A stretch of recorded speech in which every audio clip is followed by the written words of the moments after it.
ప్రభుత్వ మెడికల్ కాలేజీల ప్రైవేటీకరణ పీపీపీ విధానం గురించి చర్చించుటకు సభ్యులు డాక్టర్ మండుతోక అరుణ్ కుమార్, శ్రీ సిపాయి సుబ్రహ్మణ్యం, డాక్టర్ కుంభ రవిబాబు ఇచ్చినటువంటి వాయిదా తీర్మానం తిరస్కరించబడినది.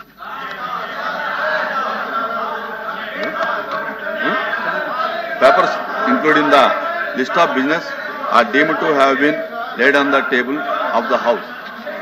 No. Meva. I am announced to the house that I have received the following message from the Honorable Speaker of Andhra Pradesh Legislative Assembly. In accordance with Rule 123 of the Rules of the Procedure and Conduct of Business in the Andhra Pradesh Legislative Assembly, I transmit a copy each of the following bills as passed by the Legislative Assembly on 19th September 2025 and signed by me. The Andhra Pradesh Motors Vehicles Taxation Amendment Bill 2025, LA Bill number 10 of 2025. Second, the Andhra Pradesh Shops and Establishments Amendment Bill 2025, LA Bill number 11 of 2025. The Andhra Pradesh State Commission of Scheduled Tribes Amendment Bill 2025, LA Bill number 12 of 2025. Fourth, the Andhra Pradesh Prevention of Begging Amendment Bill 2025, LA Bill number 13 of 2025. 5, the Factories Andhra Pradesh Amendment Bill 2025, LA Bill number 14 of 2025.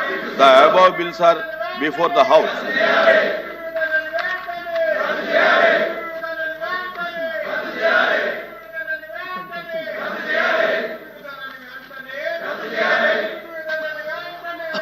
Please, దయచేసి కూర్చోండి.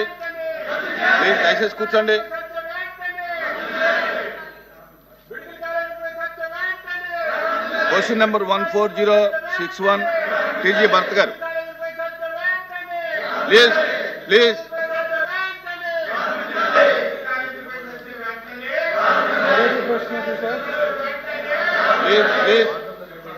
మొదటి ప్రశ్నకి సమాధానం 20 లక్షల జాబులు by 2029 ఇస్తామని చెప్పి commitment ఇవ్వడం జరిగింది. సో 29 లోపల 20 లక్షల జాబ్స్ కల్పిస్తాం అధ్యక్ష. అలాగే కంటిన్యూ వింటే చెప్తాను. రెండో ప్రశ్నకి సమాధానం బిఎస్సీలో ఒప్పుకున్న మాట వాస్తవం అంటే ఇవాళ అనేది కాదు కదా. మొత్తం ఎన్ని జాబ్స్ అంటే దాదాపు 4,55,937 జాబ్స్ ఇవ్వడం జరిగింది. దాంట్లో మెగా డిఎస్సి నుంచి 15,941 అంటే 16,000 ఇవ్వడం జరిగింది నోటిఫికేషన్. సెలెక్ట్ అయినది 15,941. అలాగే వేరియస్ గవర్నమెంట్ డిపార్ట్మెంట్స్ నుంచి 9,093. దాంట్లో రెగ్యులర్ ఎంప్లాయ్మెంట్ 4,179, కాంట్రాక్ట్ ఏమో 2,046, అవుట్ సోర్సింగ్ వచ్చి 2,868. వేరియస్ డిపార్ట్మెంట్స్ నుంచి అంటే దాదాపు 3,48,000 ఎంప్లాయ్మెంట్ రావడం జరిగింది మన గవర్నమెంట్ వచ్చిన తర్వాత. ఇది కాక అధ్యక్ష జాబ్ మేళాస్ నుంచి 82,012 జాబ్స్ ప్రొవైడ్ చేయడం జరిగింది. మూడో ప్రశ్నకి డిస్ట్రిక్ట్ వైజ్ పర్టిక్యులర్స్ వచ్చి మెగా డిఎస్సి నుంచి 15,941 జాబ్స్ ఇవ్వడం జరిగింది. దాంట్లో అనంతపురం వచ్చి 755, చిత్తూరు వచ్చి 1408, ఈస్ట్ గోదావరి 1349, గుంటూరు 1140, కడప 680, కృష్ణా 1203, కర్నూలు 2,590, నెల్లూరు 657, ప్రకాశం 661, శ్రీకాకుళం 535, విశాఖపట్నం 1134, విజయనగరం 578, వెస్ట్ గోదావరి 1063. ఇవి కాక జోన్ వైజ్ జోన్ 1లో 390, జోన్ 2లో 330, జోన్ 3లో 558, జోన్ 4లో 667, టోటల్ ఇంకా స్టేట్లో 243. టోటల్ కలిపి 15,941 ప్రొవైడ్ చేశాము డిఎస్సి నుంచి. అలాగే ఈ 3,48,000 హౌస్ ఆర్డర్ పెట్టకపోతే ఎట్లా అండి మీరు? అల్లూరు మీరు హౌస్ ఆర్డర్లో పెట్టాలి. మీరు చైర్మన్ గారు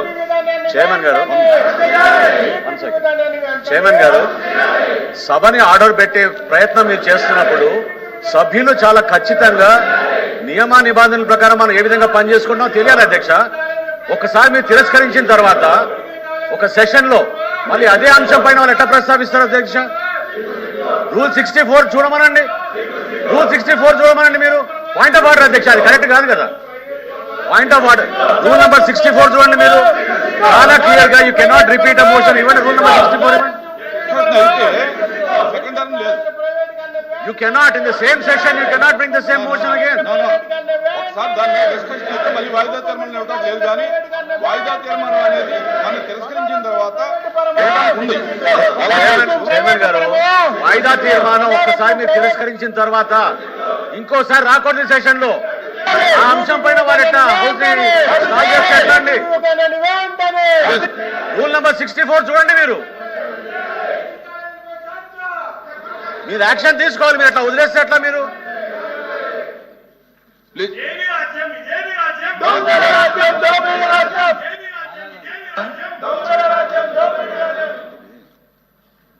గౌరవ మంత్రి గారు మనోహర్ గారు కూడా ఇంతకుముందు కూర్చోండి.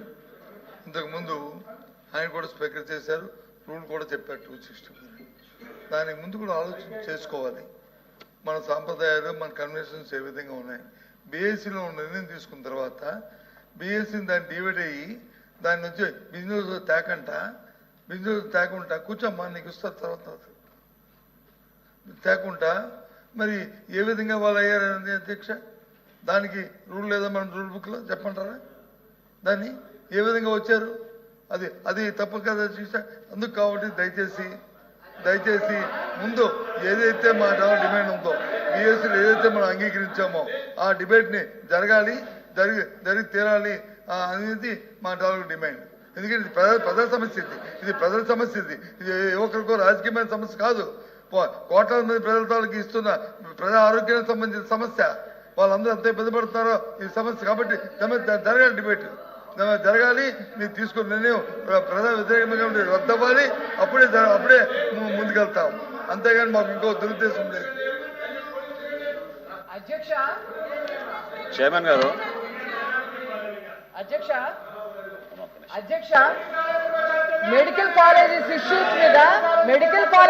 మీద షార్ట్ డిస్కషన్ ఒప్పుకోవడం జరిగింది. బిజినెస్ అడ్వైజరీ కమిటీలో కూడా ఓకే చేశాము. కానీ group A, group B ministers ఉండటం వల్ల కొద్ది క్లాష్ వచ్చింది. దాని గురించి ఈరోజు కన్ఫర్మ్ చేస్తామని కూడా ఆ రోజు చెప్పాము. ఈలోపు మీరు బీఎస్సీ మీటింగ్ పెట్టారు. ఆ మాత్రం కూడా మీరు ఆలోచించకుండా ఈ రకంగా సభని సజావుగా నడవకుండా చేయడం ఏంటి? కూర్చోండి అమ్మా. రాజేంద్ర ప్రసాద్ గారు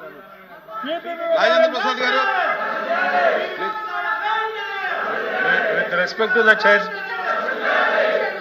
అధ్యక్ష, ఎల్ఓపి గారు కోట్ చేశారు ట్రెడిషన్స్ గురించి, కస్టమ్స్ గురించి. మీ ఎల్ఓపి గారి గురించి మాట్లాడాలండి అధ్యక్ష. ముందు సభని ఆర్డర్లో పెట్టిన తర్వాత ఆయన మాట్లాడితే బాగుండేది అధ్యక్ష. వారు సభ్యుల్ని వారిని కూర్చోమని తర్వాత వారు మాట్లాడితే బాగుండేది. సభని ఈ రోజున ఆర్డర్లో పెట్టకుండా ఈ రకమైనటువంటి నియమావళి ఎక్కడా లేదా అధ్యక్ష. ఈరోజు నియమావళికి వ్యతిరేకంగా జరుగుతూ ఉంది ఈ సభ.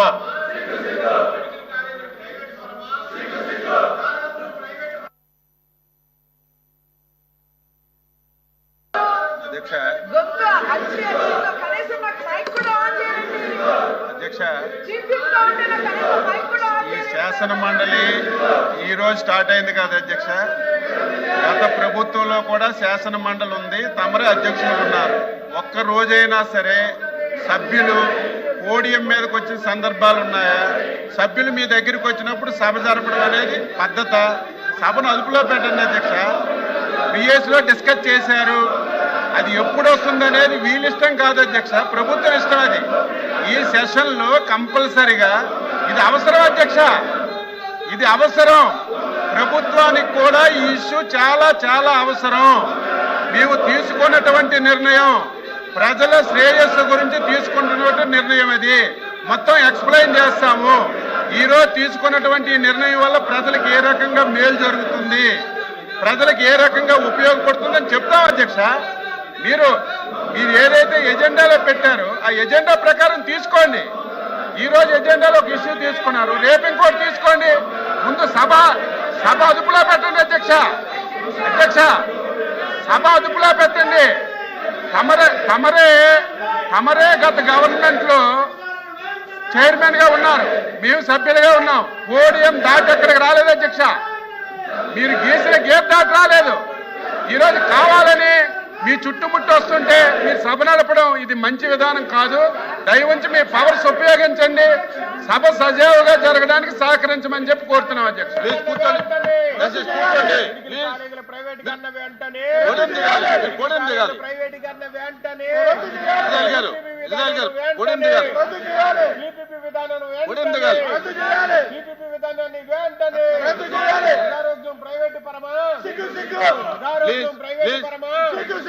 ప్రజారోగ్యం ప్రైవేటు పరమా, ప్రజారోగ్యం ప్రైవేటు పరమా.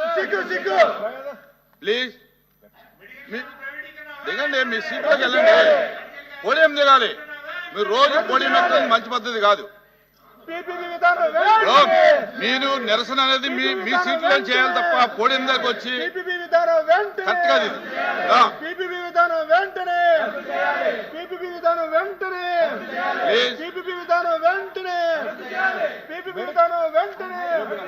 మెడికల్ కాలేజీలపై చర్చ వెంటనే, మెడికల్ కాలేజీలపై చర్చ వెంటనే రద్దు చేయాలి.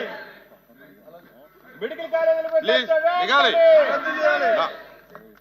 మెడికల్ కాలేజీలపై చర్చ వెంటనే, మెడికల్ కాలేజీలపై చర్చ వెంటనే, మెడికల్ కాలేజీలపై చర్చ వెంటనే, మెడికల్ కాలేజీలపై చర్చ వెంటనే, మెడికల్ కాలేజీలపై చర్చ వెంటనే. ఎల్ఓపి గారు చెప్పాలి మీ సభ్యులకి సీట్లో కూర్చొని నిరసన తెలియజేయమనండి. మాటి సైలెంట్ గా ఉంటాం. మేము మాట్లాడితే సైలెంట్ గా ఉండే విధానం కాదు ఇది. పద్ధతి కాదు అధ్యక్ష. ఇదేం పద్ధతి ఇదేం పద్ధతి అధ్యక్ష? అపోజిషన్ లీడర్ మాట్లాడినప్పుడే సైలెంట్ గా ఉంటాం. మేము మాట్లాడినప్పుడు మనం చేస్తామంటే పద్ధతి ఎక్కడ ఉంటుంది? అది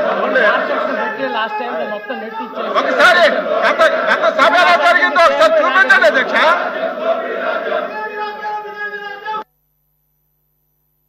The house is adjourned for 5 minutes.